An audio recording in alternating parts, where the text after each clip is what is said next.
Ja han pensat si el gos i l'asno per serveis ja no serveixen de res? Ho hem pensat? Hem estat ahí amb el servei, amb el cabet donant-li? Vinga, va, doncs continuem. Pues resulta que el gos li va dir: amic meu, perdoneu, li digué el burret, a mi m'ha passat el mateix. Si vols, podem continuar el viatge junts.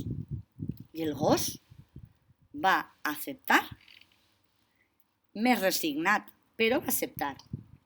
I es van posar en marxa. I van caminar, xun, xun, xun, xun, un al costat de l'altre, pensatius, però més tranquils. I al cap d'una estoreta... Ah, aquí van veure a un gat que miolava tot desconsolat. Miau, miau, miau. Gatet, per què estàs tan trist? Li preguntaren.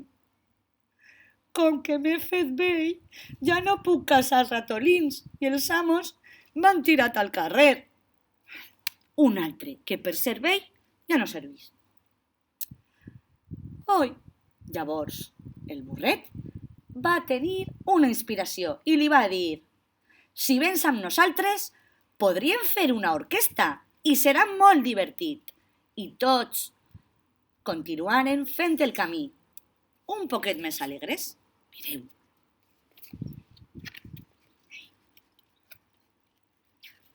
I passem la pàgina.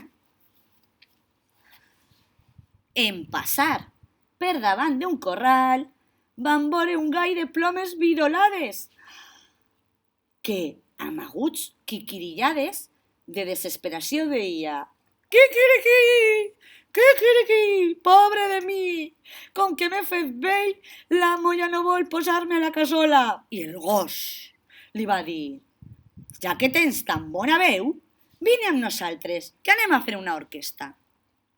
Mireu el gall. I passem la pàgina. Mireu. I va dir... Mireu, espereu. Tots quatre van anar caminant, caminant, caminant, fins que, de sobte, es va fer de nit.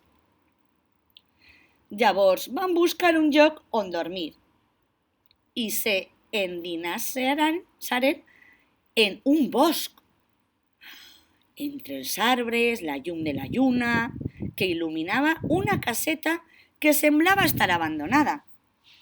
Fixeu-vos bé. Mireu.